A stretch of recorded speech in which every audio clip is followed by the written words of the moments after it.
Yo, Cyber Squad, welcome back to another episode of the Cyber Dev News Corner. This week's stories are wild. We've got inside jobs so sneaky they make a heist movie jealous, cyber attacks moving faster than patches can drop, and a new wave of malware campaigns targeting everything from Chrome browsers to Linux servers. And trust me, these aren't just technical issues, these are trust issues. Let's break it down. Everything feels secure until one small thing slips through. Even strong systems can break if a simple check is missed or a trusted tool is misused. Most threats don't start with alarms. They sneak in through the little things we overlook. A tiny bug, a reused password, a quiet connection. That's all it takes. Staying safe isn't just about reacting fast. It's about catching these early signs before they blow up into real problems. That's why this week's updates matter. From stealthy tactics to unexpected entry points, the stories ahead reveal how quickly risk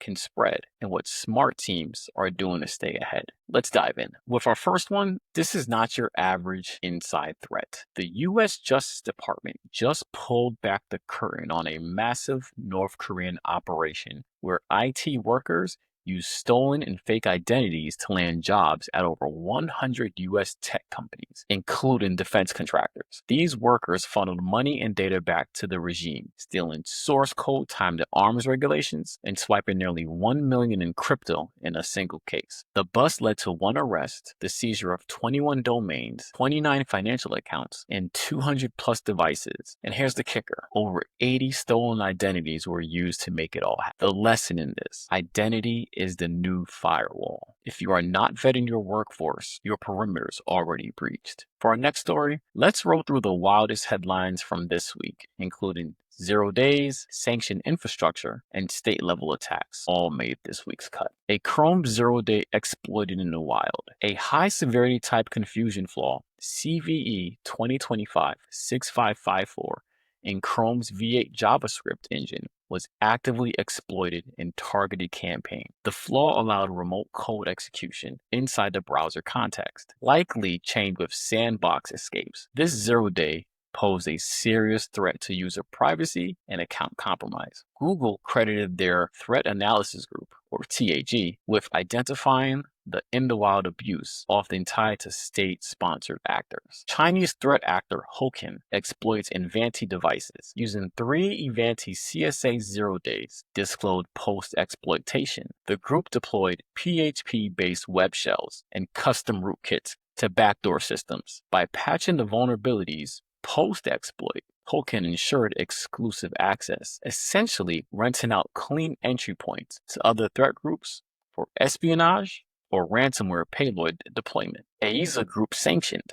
AISA, a bulletproof hosting provider out of Russia, was sanctioned by OFAC for hosting Stealer malware, Redline, and Medusa, and dark web marketplaces. Infrastructure like AISA forms the digital bedrock for persistent threat campaigns. Sanctions are aimed at disrupting financial networks and deterring similar service providers. BlueNoroff's crypto heists continue. A Lazarus subgroup, BlueNoroff, is targeting crypto firms using Telegram lures and NIM-compiled malware. Victims are tricked into installing bogus Zoom apps on macOS. The malware steals browser-stored credentials and persists using AppleScript. This campaign highlights the need for endpoint hardening and user awareness, especially in financial organizations. NightEagle exploits Microsoft Exchange. Using a chain of Exchange servers 0 days, NightEagle breached Chinese AI in semiconductor firms. Data exfiltration included R&D source code, email archives, and system backups. This campaign is likely backed by state sponsors, tying digital espionage directly to economic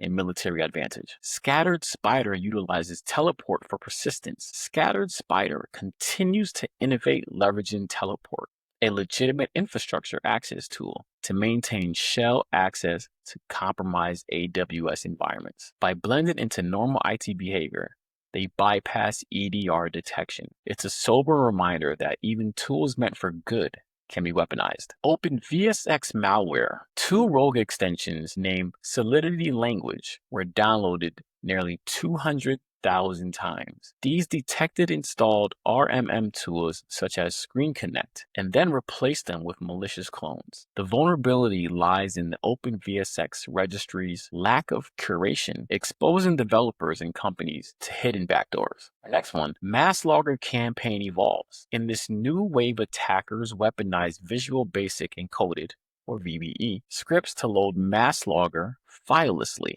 They leverage Windows registry keys and trusted systems like REGSVR to evade antivirus detection. Credential theft and clipboard scraping were among the top functionalities. Linux crypto miners and rat storm. Weak SSH credentials and misconfigured MySQL servers were being hijacked to host rats such as Xworm and deploy miners. China link groups have used Trojanized MSI installers posing as WhatsApp to deliver these payloads. Techniques include PowerShell loaders and stenography in image files. These botnets doubled as DDoS platforms or proxy networks for future attacks. Let's talk about a powerful new privacy tool that's making waves. Cloudflare's Orange Meets. This isn't just another Zoom clone. Orange Meets is a fully end-to-end encrypted video calling platform that uses messaging layer security, MLS, Rust, and WASM. It runs entirely on the client side. No central server access, no audio leaks, no metadata harvesting, built with SFU architecture. Orange Meet supports secure group calls with real-time key rotation. It's open sourced, making it verifiable, customizable, and ideal for privacy-centric organizations. Security researchers love it because you can audit the code, and admins love it because you can deploy it without fear of third-party tampering. In a world where surveillance is the default, Orange Meets is a blueprint for private by design communication. Think of it as Signal, but for team meetings. If you want to stay ahead of attackers, you've got to think like one. This week's tip is all about shrinking your digital attack surface. Turn off what you don't use. Features like LLMNR, NetBIOS, over TCP or IP legacy, COM objects, and Office macros are just attack bait. Use DISM to disable unnecessary Windows features and leverage tools like hardening tools or attack surface analyzer to identify what's silently exposing your system. The fewer ways in, the easier your job gets. That's it for this edition of the CyberDev News Corner. These stories remind us it's not just code, it's trust, identity, and attention to the little things. So stay patched, stay private, and stay sharp. Keeping you safe, one click at a time. CyberDev out.